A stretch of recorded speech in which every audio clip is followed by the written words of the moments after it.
पे देंगे ध्यान। कृष्ण नगरी मथुरा से उत्तर प्रदेश के मुख्यमंत्री योगी आदित्यनाथ बड़ा और साफ संदेश दे गए। बोले, राम आए हैं, कृष्ण भी आएंगे। मथुरा से सीएम पद की शपथ लेने के बाद सीएम योगी 39वीं बार मथुरा पहुंचे। यहां उन्होंने भाजपा प्रत्याशी हेमा मालिनी के समर्थन में जनसभा को संबोधित किया।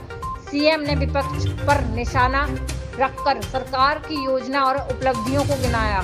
उन्होंने कहा, प्रधानमंत्री मोदी जिस विकसित भारत की संकल्प को लोगों के सामने रखा है, उस विकसित भारत के लिए विकसित उत्तर प्रदेश के साथ मथुरा को विकसित होना बहुत जरूरी है। सरकार के पास जो संभावना होगी उसी में विकास कराया जाएगा। जनसभा को संबोधित करते हुए योगी आदित्यनाथ ने कहा, मथुरा वृंदावन की भूमि कल की भूमि है। भगवान कृष्ण के बारे में कहा जाता है कि उन्होंने 16 कलाओं के साथ अपना अवतार लिया था। कल का सम्मान करने के लिए इससे अच्छी भूमि और कोई नहीं हो सकती। इसलिए भारत की सिनेमा जगत की प्रतिष्ठित अभिनेत्री हेमा मालिनी को भाजपा ने यहां से तीसरी बार चुनावी मैदान में उतारा है।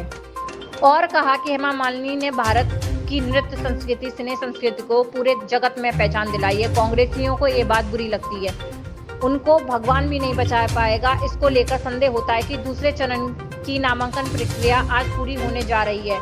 चुनाव युद्ध स्तर पर आगे बढ़ रहा है। उन्होंने कहा कि चारों ओर एक ही आवाज आ रही है, हर मन में एक ही बात है कि इस बार फिर से मोदी को प्रधानमंत्री बनाना है। पहली बार भारत में भारतवासियों ने देखा है कि उनकी समृद्धि राष्ट्रीय स्वाभिमान के लिए सरकार काम कर रही है। जनता ने कांग्रेस को और सपा को भी अवसर दिया, भाजपा को भी अवसर दिया, मगर सभी पार्टियों ने जनता को ठगा। ब्रज का विकास भी भारतीय जनता पार्टी के सरकार में हुआ और अयोध्या के लिए 500 वर्ष का इंतजार किया, मगर संघर्ष से कभी पीछे नहीं हटी।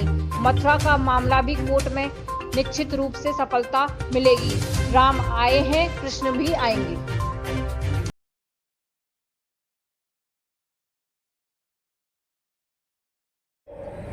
भारत के सिने जगत को, भारत की परंपरा और संस्कृति की कला को वैश्विक मंच पर स्थापित करने में अपना पूरा जीवन लगा दिया हो और जिसके मंचन को देखने के लिए आज भी लाखों लाख लोग जुड़ते हैं, चाहे वो गंगा की प्रस्तुति हो, चाहे वो मीराबाई की प्रस्तुति हो, चाहे वो मां दुर्गा की प्रस्तुति हो।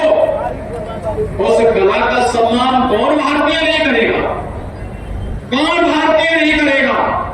और यह भी अगर कांग्रेसियों को बुरा लगता है तब तो उनको भगवान भी अब बचा पाएगा कि नहीं बचा पाएगा, ये मुझे स्वयं उनसे संदेह होता है। इस पावन धरा को, राधे रानी की इस पावन धरा को कोटि कोटि नमन करते हुए आप सबका मैं हृदय से अभिनंदन करता हूं। आज से मथुरा प्रतिष्ठित लोकसभा सीट का नामांकन की प्रक्रिया जैसे ही पूरी होगी तो फिर जनता जनार्दन की अदालत में, लोकतंत्र के इस पूरे पवित्र पर्व में हर राजनीतिक दल का प्रत्याशी अपना भाग्य आजमाने के लिए यहां पर आएगा। और सबसे विचित्र बात तो यह है कि तीसरी बार जब हेमा मालिनी जी यहां पे प्रत्याशी बनी है तो किसी भी अन्य दल के पास प्रत्याशी ढूंढे हुए नहीं मिल रहा, उधार में प्रत्याशी ला रहे हैं और उन लोगों को उधार में भी प्रत्याशी नहीं मिल पा रहे हैं। तो कांग्रेस के नेता अपना आपा खो चुके हैं। अब भारत की मातृशक्ति के प्रति अपमानजनक टिप्पणी करके आधी आबादी का अपमान करने पर उतारू हो चुके हैं। लेकिन इन कांग्रेसियों को और इंडी गठबंधन के लोगों को इस बात की जानकारी होनी चाहिए, ये राधे रानी की भूमि है, यमुना मैया की कृपा इस भूमि पर है। अगर आधी आबादी का अपमान करोगे तो आधी आबादी ही नहीं बल्कि पूरा भारतवर्ष उन्हें ऐसा सबक सिखाएगा कि आगे से वे राजनीति करने लायक नहीं बन पाएंगे। भी उन्नत और उन्नति की नई पराकाष्ठा को प्राप्त करके विकसित भारत की संकल्पना को अपनी आंखों से देख सके और विकसित भारत की संकल्पना को ही साकार करने के लिए मोदी जी को तीसरा कार्यकाल चाहिए। तीसरे कार्यकाल के प्रथम 3 वर्ष में भारत दुनिया की तीसरी बड़ी अर्थव्यवस्था बनेगा। भारत तीसरी बड़ी अर्थव्यवस्था बनेगा। हर भारत की इनकम कई गुना बढ़ेगी, हर भारतवासी की इनकम बढ़ेगी, इंफ्रास्ट्रक्चर के कार्य और गति से आगे बढ़ेंगे। तब हम लोगों को किसी के सामने विकास के बारे में चर्चा करने की आवश्यकता नहीं होगी, स्वतः स्फूर्त भाव के साथ होता हुआ दिखाई देगा और इसी का आह्वान करने के लिए आज मैं आपके पास आया हूं। मथुरा लोकसभा सीट पर तीसरी बार श्रीमती हेमा मालिनी जी आपके बीच में है। पिछली बार यानी पिछली 2 बार जितने वोटों से आपने जिताया है, इन दोनों को जोड़ करके जितना बनेगा उससे ज्यादा वोटों से जिताने की जिम्मेदारी आपको है। हमने अयोध्या के लिए 500 वर्षों का इंतजार किया, लेकिन संघर्ष से कभी पीछे हटे नहीं और अंततः परिणाम आया। क्यों नहीं अयोध्या में राम मंदिर का निर्माण कांग्रेस और सपा बसपा वालों ने कर दिया? ये तो राम भक्तों पर गोली चलाते थे। इनके द्वारा क्या कुछ अयोध्या में नहीं किया गया। कोई राम का नाम ले ले, जय श्री राम का नारा लगा दे तो उस पर लाठी और गोली चलती थी। और आज आप अयोध्या जाएंगे, आपको त्रेता युग याद आ जाएगा, प्रभु राम के समय का स्मरण हो आएगा।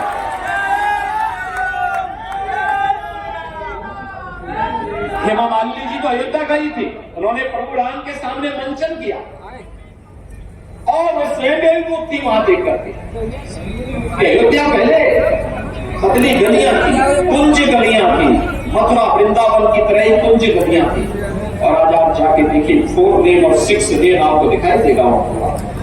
हर व्यक्ति खुश है, व्यापारी खुश है, वहां का नागरिक खुश है, होटल संचालक खुश है, रेस्टोरेंट संचालक खुश है, फूल पत्ती बेचने वाला खुश है, टैक्सी चालक खुश है, नागरिक खुश है। और सबको खुशी इस बात की है कि 500 वर्षों के बाद मोदी जी के प्रयास से अयोध्या में प्रभु राम लला के विराजमान हो गए हैं और उनकी कमी कई गुना बढ़ गई, कई गुना बढ़ गई। हमने तो पहले भी कहा था ना, हम तो पहले ही कह चुके थे। हमने काशी और अयोध्या में जो कार्य कराना था उसको लाइन अप कर दिया है। सरकार का काम है लाइन अप करना और उसके फंड उपलब्ध कराना। जनता जनार्दन के सहयोग से बाकी कार्यदायी संस्थाएं कार्यक्रमों को आगे बढ़ाती है। अब हम लोगों को पूरा फोकस करना है।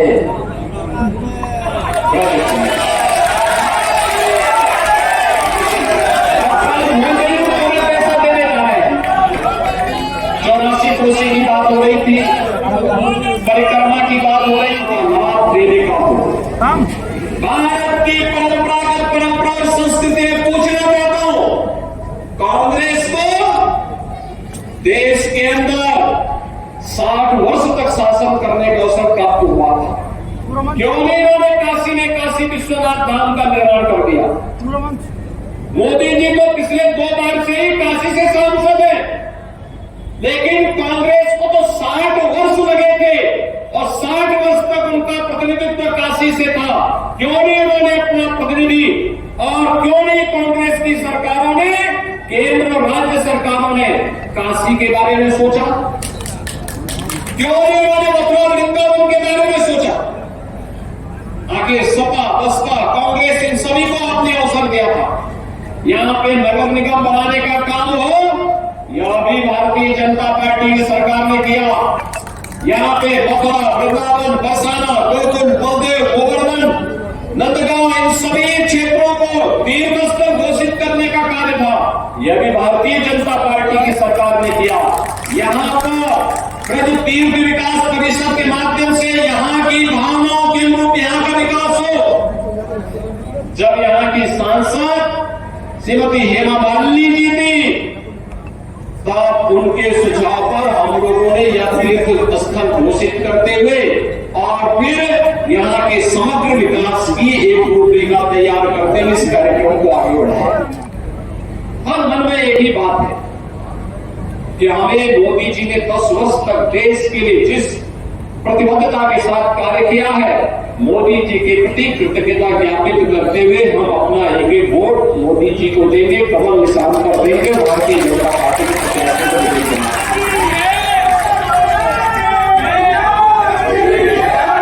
सभी जगह से एक आवाज है और बहनों भाइयों, ये आवाज वैसे ही नहीं है। पहली बार भारतवासियों ने एक ऐसी सरकार को देखा है जो सरकार भारत के अंदर भारत की भावना के अनुरूप भारत के नागरिकों की सम्मान की रक्षा करते हुए, उनकी सुरक्षा करते हुए, उनकी समृद्धि के लिए और राष्ट्रीय स्वाभिमान को 56 इंच चौड़ा करते हुए दुनिया के सामने भारत के गौरव को बढ़ाने का कार्य कर रही है। एक एक कार्यकर्ता लगेगा, भाजपा राष्ट्रीय लोकदल का एक एक कार्यकर्ता लगेगा और भारी बहुमत से विजयी बनाने के लिए हम लोग कार्य करेंगे। बहनों भाइयों, आज प्रधानमंत्री मोदी जी ने विकसित भारत की जिस संकल्पना को देशवासियों के सामने रखा है, उस विकसित भारत के लिए विकसित उत्तर प्रदेश आवश्यक है और विकसित उत्तर प्रदेश के लिए विकसित मथुरा भी आवश्यक है। हमारे पास जो संभावना होगी हम उसी में विकास करेंगे, जो संभावना होगी उसमें हम विकास करेंगे। जो क्षेत्र हमारे लिए सबसे सरल होगा, सबसे आसान होगा, उसमें हम कार्य करेंगे। हमारे पास सबसे अच्छा है स्पिरिचुअल टूरिज्म का, हम उसको विकसित करेंगे। यमुना मैया में इसकी शुद्धि के साथ साथ जो कुछ भी हमें कार्य करने होंगे हम लोग करेंगे। यमुना मैया की साक्षात कृपा हम पर बरसती है। आपने पिछली बार वैष्णो कुंभ को देखा होगा, कितना शानदार तरीके से हुआ था। कुंभ का आयोजन से लेकर के कार्यक्रम के समारोह तक, पूर्णाहुति तक कोई भी विघ्न नहीं। और जैसे कुंभ की पूर्णाहुति होती है उसके बाद पूरे देश के अंदर कोरोना महामारी की चपेट में कैसे देश आया था, उस समय कितना लग रहा था। आप सोचो अगर यहाँ पे कुंभ के दौरान होता क्या स्थिति होती है। ये सभी कार्यक्रम युद्ध स्तर पर आगे बढ़ने वाले हैं और बढ़ने वाले हैं। इसके लिए आवश्यक है कि यहाँ से चुनाव जीत करके भी तीसरी बार पिछले 2 रिकॉर्ड को तोड़ते हुए हेमा मालिनी जी फिर संसद में जाए।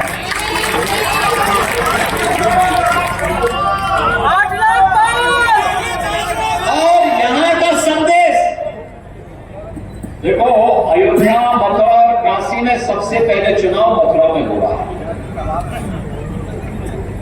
तो संदेश यही से जाना चाहिए। यहां का संदेश स्पष्ट होना चाहिए पूरे उत्तर प्रदेश के लिए। अयोध्या रामलला का विराजमान हो गया है।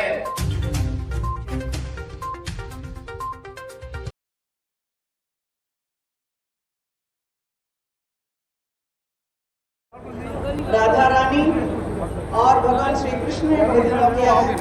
इस अवसर को मैं बहुत ही गर्व से मानती हूँ कि मुझे प्रदान हुआ है और ब्रजवासियों के बीच में रहकर वापस सेवा करने का अवसर मिल रहा है। इसके लिए मैं हमारे प्रधानमंत्री नरेंद्र मोदी जी, गृह मंत्री अमित शाह जी और हमारे